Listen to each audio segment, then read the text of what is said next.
Estamos a menos de 2 meses de las primeras elecciones presidenciales importantes que va a haber en América Latina en este 2025. Son las elecciones que el 12 de abril se van a realizar en Perú, país que atraviesa desde hace más de una década una crisis política fenomenal, con prácticamente toda la política encarcelada, con todos los expresidentes que están en la cárcel o con pedido de prisión o en proceso de ser enjuiciados, y que no tiene ningún presidente capaz de terminar siquiera su mandato. Está sufriendo José Gerí en este momento, que puede llegar a ser destituido incluso antes de que sean estas elecciones. En este contexto, los comicios del 12 de abril tienen una particularidad. Hay un candidato que se encuentra prófugo de la justicia. Es el hombre que llevó al último presidente electo a la presidencia. Claro, Pedro Castillo era candidato de Perú Libre en las elecciones de hace 5 años. Perú Libre tiene un líder que se llama Vladimir Cerrón, que no podía ser candidato porque tenía una causa judicial y que lo termina promoviendo a Pedro Castillo. Vladimir Cerrón, prófugo de la justicia, que está en este momento anotado como candidato presidencial, está en contacto con nosotros gracias a una gestión de Carmen Alvarado, nuestra excelente periodista en Perú. Vladimir, ¿cómo le va? Lo saluda aquí Darío Misraji.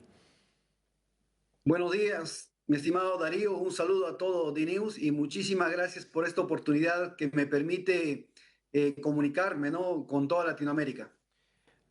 Lo más básico primero, ¿por qué no está sujeto a derecho y se encuentra prófugo de la justicia, Vladimir? Bueno, en realidad esto se trata de una persecución sistemática que se le ha hecho a mi persona desde el año 2021, que pensaba postular a la presidencia de la República, y se me impuso una sentencia penal con inhabilitación política.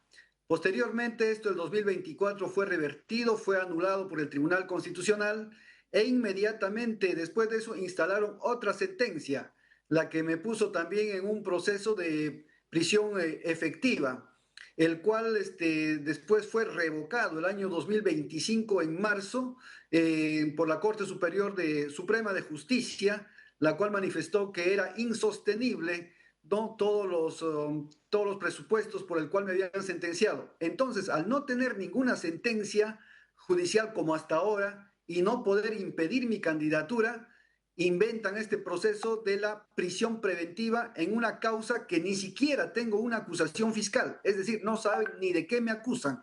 Entonces, el fin es claro: Perdón, impedir pero mi ¿no se lo está presencia. acusando de lavado de Sí. activos en la causa del año 2024 cuando se le dictó esta prisión preventiva? Hay una investigación, pero no hay acusación fiscal. Hace 4 o 5 años. Por tanto, en este caso, si no tenemos acusación, ni siquiera hemos pasado a la etapa intermedia donde podrían pedir alguna medida cautelar. Pero sin embargo lo han hecho porque coincide con el proceso electoral. Ahora, Vladimir, supongamos que usted tiene razón respecto de que se están cometiendo irregularidades. Yo lo que no entiendo es por qué usted se presenta como candidato para ir a elecciones si usted, en definitiva, desconoce la legalidad del sistema peruano. Porque si usted reconociera la legalidad del sistema peruano, tendría que estar sometido ante la justicia, aunque le parezca injusto. Todo lo contrario, es porque conozco cómo funciona el sistema de justicia en el Perú, es que hemos mantenido esta postura. Caso contrario, sería imposible revertir estas formas de coacción judicial. En el Perú la justicia está totalmente politizada, totalmente corrupta y embarrada, sobre todo con el caso de Odebrecht, que maneja sus fiscales, Lavallato, que más bien son abogados de Odebrecht, que nunca lo han intervenido ni han puesto en medida cautelar a Jorge Barata, y el Poder Judicial con sus jueces, que también encubre a toda esta mafia corrupta, además de la policía y además de los políticos y presidentes que están presos por esa causa, y además de sus congresistas que han legislado a favor de esta. Es una muestra nomás para decirte cómo funciona el sistema de justicia en el país. Decir que la justicia está ajena a los indicadores o temas políticos sería una ingenuidad. Es más, si yo no hubiera estado libre todo este tiempo que me mantengo en la situación de no habido, hubiera sido casi imposible revertir las 2 sentencias anteriores. Por tanto, esta es también una forma de lucha política en el cual la historia le ha puesto a Perú Libre, y yo desde este espacio conduzco la campaña. Caso contrario, sería imposible. Ahora, Vladimir, ¿usted se siente de alguna forma superior a todos los otros expresidentes que también fueron enjuiciados y que, sacando el caso de Alejandro Toledo, que trató de escaparse y que fue de hecho detenido en los Estados Unidos, todos los demás, Martín Vizcarra, Pedro Pablo Kuczynski, incluso figuras de la oposición como Keiko Fujimori, bueno, sacamos el caso de Toledo, Ollanta Humala, todos cuando fueron detenidos primero en prisión preventiva se sometieron, fueron a la cárcel, fueron a juicio, fueron condenados, todos se sometieron a esa justicia, más allá de que también decían que había persecución y demás. ¿Usted está por encima de todos ellos? ¿Usted cree que las reglas no caben para usted? Yo he estado preso, yo confiaba también en la justicia, yo me entregué a la cárcel, estuve encarcelado y después de 4 años me dijeron, disculpe, usted es inocente. Inclusive me sacaron de la gobernación regional que había ganado en primera vuelta con más de 350,000 votos. Frustraron este gobierno regional, frustraron la candidatura presidencial, me hicieron pagar una caución onerosa, una reparación civil millonaria, para después decirme que todo había sido un error judicial. Por tanto, yo no me siento superior a los expresidentes, me siento diferente en la forma como enfrento una injusticia o una justicia altamente politizada en el país. Yo ya estuve ahí, yo no huyo de la justicia, huyo de la injusticia. Por el contrario, yo quiero dar con la justicia. Yo no me burlo del Poder Judicial, es el Poder Judicial que se burla de mí. Pero, Vladimir, si usted tiene un pedido de captura y no se presenta, se está burlando del Poder Judicial. ¿Cómo que no se burla? No, de ninguna manera, porque los expresidentes que has mencionado, a ellos se les demostró finalmente la culpabilidad y se les sentenció. Pero muchos fueron con prisión preventiva primero. Perdón, Vladimir. Muchos de ellos fueron primero a prisión preventiva cuando todavía estaba abierto el juicio. Por hechos que no podían ya revertirlos. En cambio, nuestra condición fue distinta. Nosotros hemos logrado revertir, anular y revocar esas sentencias. No, usted no revocó la sentencia de lavado de activos. Usted revocó la del aeródromo. Es verdad, esa fue revocada. La del lavado de activos es una causa que sigue abierta, no la revocó aún. No sé si me llegó a escuchar, Vladimir. Perdón, la señal Le decía, se fue. Usted dijo que revocaron todas las causas. Usted revocaron la condena que tuvo en su momento por el aeródromo, pero después tiene una causa por lavado de activos, una causa por lavado de activos que sigue abierta, por la cual tiene el pedido de prisión preventiva. Entonces esa causa no está abierta. Usted se está burlando de la justicia si le están diciendo que tiene que presentarse a prisión preventiva y usted decide no hacerlo. Pero hay que considerar que a mí me han investigado 5 veces por lavado de activo y hay 4 archivadas. Y esta quinta se mantiene de manera politizada. No puede ser posible que me investiguen 4 veces o 5 veces por lavado de activo al mismo sujeto, el mismo patrimonio, y solamente una de ellas se mantenga en etapa electoral. Por eso que no se cree en la justicia. Yo tengo 4 causas archivadas de lavado de activos. Ahora, Vladimir, para salir de lo que tiene que ver con su situación judicial, me parece que ya la gente y quienes nos está viendo puede sacar sus conclusiones respecto de su posición al respecto. Vamos 5 años atrás. Usted no podía ser candidato del partido que usted fundó, un partido de izquierda. Ahora vamos a hablar un poquito de una de las propuestas de su partido, pero digo que es Perú Libre. Termina siendo promovido Pedro Castillo como candidato presidencial de Perú Libre. ¿Usted cree que fue un error hoy, retrospectivamente, haber promovido a Castillo como candidato? Considero de que Pedro Castillo fue el mejor candidato y el triunfo electoral colige lo que estoy mencionando. Que después haya sido un mal presidente, que se rodeó de gente oportunista, sobre todo de la falsa izquierda, la izquierda caviar que mencionamos nosotros, y que después devinieron en una traición al programa del partido, ya es otro capítulo, no electoral, sino en plena etapa de gobierno. Definitivamente, nosotros también no sacamos cuerpo, sino asumimos nuestra responsabilidad por haberlo llevado al gobierno a través del vehículo de Perú Libre. ¿Usted considera que es un preso político, Pedro Castillo? Sí, considero que es un preso político a pesar de las traiciones que él le ha propinado al partido, a mi persona y sobre todo al pueblo peruano. O sea, ¿usted considera que alguien que vía decreto o resolución quiere cerrar el Congreso, reducir prácticamente a la nada los poderes judiciales, asumir prácticamente la suma del poder público como lo que intentó hacer Pedro Castillo, por lo cual fue primero vacado y luego detenido? ¿Usted considera que eso está bien, es legal, digamos, y es legítimo? Considero de que Pedro Castillo fue una víctima del golpe de Estado. El golpe de Estado fue planificado por los militares en actividad y por los militares reciclados en el Parlamento como congresistas. A Pedro Castillo le hicieron creer que él iba a ser el golpista y que tenía el apoyo de las Fuerzas Armadas. Y le dijeron que lea la proclama. Finalmente este señor leyó la proclama, pisó Bueno, el palito, como sí. decimos aquí en Perú, y las Fuerzas Armadas le dieron la espalda, concluyendo con su salida y su vacancia. Pero a ver, En realidad fue un ardid de las para, Fuerzas Armadas basadas en la ingenuidad y la ignorancia de Castillo. pero para que quede claro, la proclama que lee Castillo para la televisión, que se transmite a nivel nacional, esa proclama la lee Castillo y la dijo Castillo. Si se la escribió otro, si, eso no lo sabemos y es menor, porque Castillo se hizo cargo de esa proclama. ¿Esa proclama para usted es legítima, es legal o es una proclama que viola por completo el Estado de Derecho y por lo tanto es ilegal? Discúlpame, pero para mí fue una gran estupidez de Pedro Castillo haber leído esta proclama. No, pero a ver, le estoy haciendo una pregunta muy concreta, Vladimir, le pido por favor, porque en realidad esto es para los televidentes que nos están viendo en Perú y que tienen que saber qué es lo que piensa usted porque se presenta como candidato en las elecciones del 12 de abril. Repito, esa proclama, si fue una estupidez o no, es otra discusión.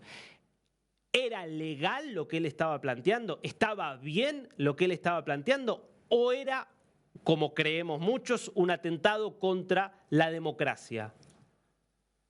Era un acto totalmente ilegal y él lo sabía Mm, porque estaba rompiendo el orden constitucional bien. y además el cierre del Parlamento no está contemplado en la Constitución política por el método que él lo estaba haciendo. Bien.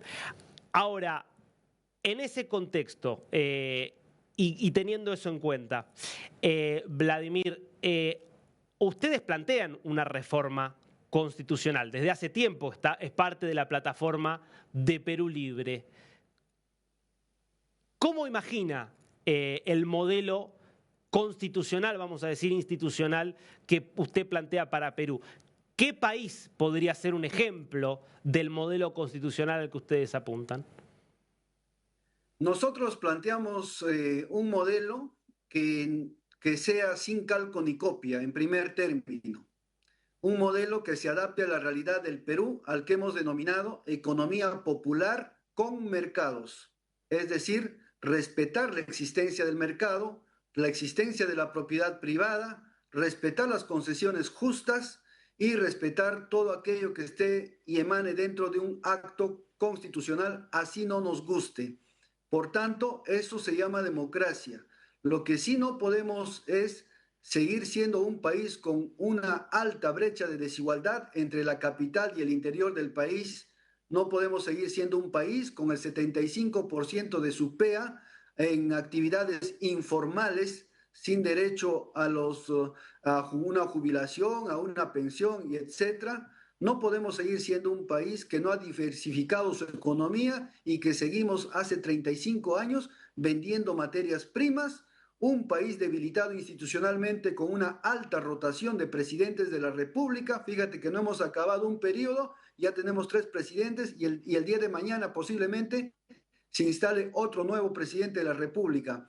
Un país totalmente corrompido, las instituciones públicas, no hay ninguna institución que se salve, ni siquiera el clero en este país, y lógicamente eso no se puede permitir y debe llevarse a refundar el Estado. ¿Sigue haciéndose eco y rescatando los principios del marxismo-leninismo, como lo hizo Perú Libre en su formación?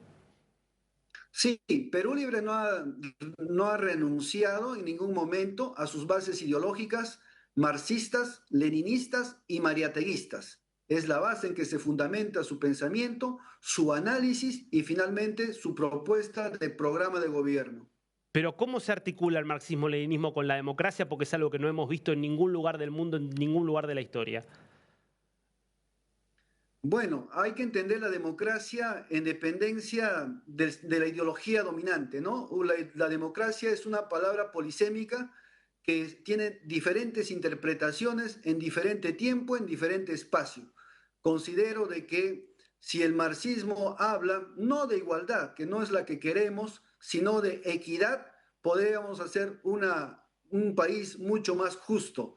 Creemos que este país, por ejemplo, con los ingentes recursos económicos que tiene, tanto en minerales, petroleros y de campos gasíferos, es para que tenga una medicina gratuita y una educación gratuita, como lo tienen otros países que inclusive están desprovistos de recursos naturales. Queremos un país, asimismo, descentralizado y no un país centralizado en Lima.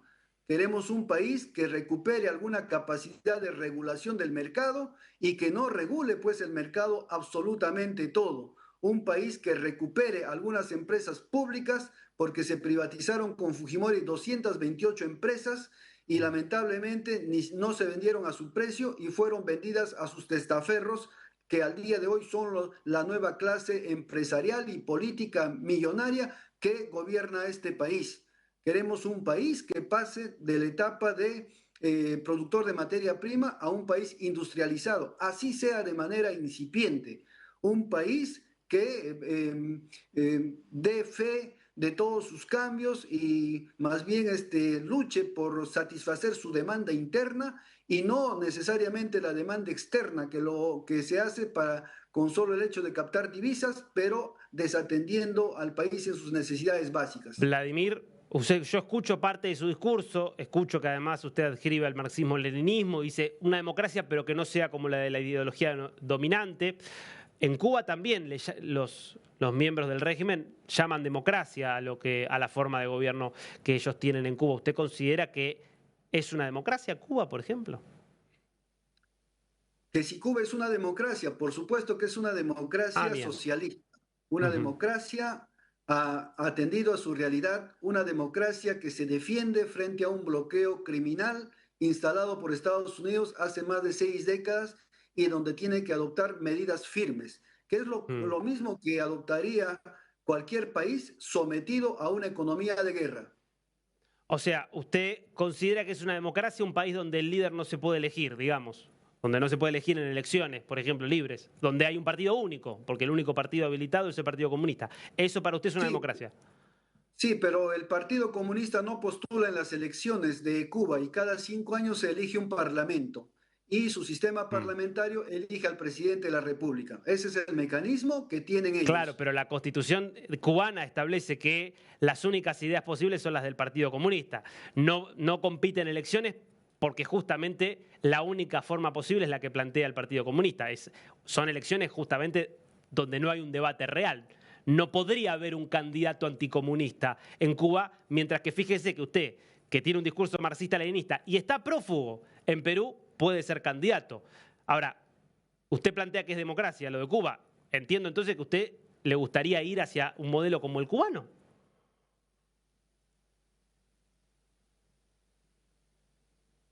Perdón, se cortó la transmisión, no le pude escuchar. Le decía y le reitero la pregunta. ¿Usted entonces le gustaría ir hacia un modelo como el cubano, hacia una forma de lo que usted llama democracia como la llaman en Cuba? No, porque son realidades totalmente distintas, ¿no? El Perú por sus costumbres, sus tradiciones, su cultura, su geografía, sus recursos naturales, definitivamente lo sitúan en un ámbito totalmente distinto a la realidad cubana, ¿no? Por tanto, no se puede comparar en ningún sentido.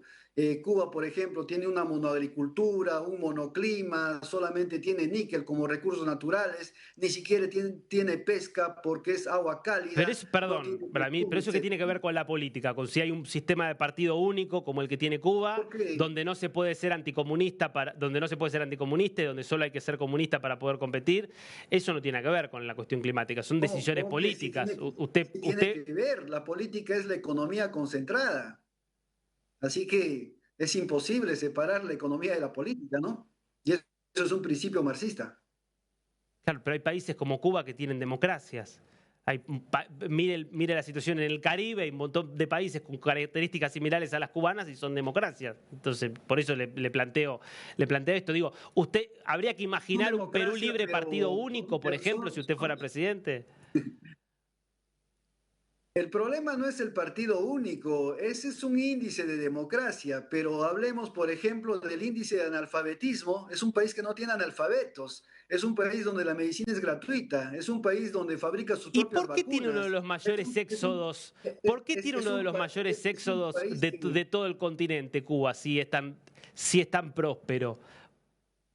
por el bloqueo norteamericano. Ah. Cualquier país bloqueado, lógicamente, hay ¿Y ese pobladores bloqueo cómo se que son ejerce? ¿Se agresivos. ejerce con barcos que rodean a Cuba? ¿Hay barcos que impiden el comercio? Porque Cuba tiene negocios con España, tiene negocios con Colombia, tiene negocios con prácticamente todos los países del mundo. Lo que hay es un embargo económico, que es algo bastante diferente de un bloqueo. Bueno, el bloqueo se ejerce de diferentes formas, Mm. ¿no? Se impide, por ejemplo, la importación de los productos de Cuba. Se Pero si en impide Cuba todo es asimismo, importado, yo he visitado Cuba, estaba lleno de productos importados por todas partes. bueno, algunas cosas, no todo, ¿no? No todo. Por eso te Si digo no que es se un produce país nada en que Cuba. manera es carente de recursos naturales, ¿no? Sí Mm. produce azúcar, produce Bueno, claro. tabaco, produce café, produce arroz, ¿no? Algunas cosas, ¿no? Ningún bien Y elaborado, produce quise decir también, eso. produce también biotecnología, Mm. produce interferón, produce vacunas, aspectos que le bloquean para que pueda ser comercializado en el mundo. No es Y que no usted, y esto es produzca importante. nada. Y ahora, Vladimir, ¿y usted considera que este supuesto bloqueo entonces justifica, por ejemplo, la desaparición de personas, la tortura, la persecución de personas, por ejemplo, por su orientación sexual, que fue algo que hizo durante muchos años Cuba, aunque ahora se arrepintieron de eso? Que secuestren a dos chicos por grabar videos criticando al gobierno, como son los chicos del Cuartico, que los secuestren. ¿A usted le parece que la situación de el llamado y lo que usted llama bloqueo justifica que se hagan ese tipo de cosas? Bueno, es realmente, si es que pasan esos casos que a mí no me consta, Ah, pero pueden bien. pasar, tampoco los descarto, no se parecen pues ínfimamente a todo el genocidio en Argentina, en absoluto, no se puede comparar, ¿no? Ahí sí ha habido un genocidio sistemático, violento, de miles de personas Ah, está desaparecidas, hablando de la asesinadas, dictadura, la última dictadura militar en la torturadas, Argentina, inclusive diplomáticos sin cubanos duda. asesinados, Está ¿no? hablando de la última Estas dictadura cosas, militar, para que no queden dudas. claro, la dictadura militar, ¿no? Por Eso no supuesto, ocurre en Cuba, 76, por 83, ejemplo. sin duda. Dictadura como la venezolana, entonces usted está de acuerdo que Venezuela, con los miles de muertes y ejecuciones extrajudiciales documentadas por la ONU, los centros de tortura documentados por organismos internacionales, es también una dictadura salvaje, la que lideraba Maduro hasta el 3 de enero. Tengo entendido que solamente hay reportados cerca de 40 o 70 casos que se han dado en enfrentamientos violentos en las barricadas que hicieron, ¿no? Pero después no No, pero tengo perdón. ningún reporte al Michelle respecto, a no Bachelet ser que sean firma como temas alta cercanos. comisionada de los derechos humanos de la ONU hace 3, 4 años, no me acuerdo, cuando ella era alto comisionado, un documento donde se habla de miles de ejecuciones extrajudiciales, además de los cientos de presos, son más de 10.000 los presos políticos que entraron y salieron de Venezuela a lo largo de los años. En este momento hay más de 600, pero digo, documentados miles de presos políticos con testimonios de las torturas sufridas. Usted dice que eso es mentira.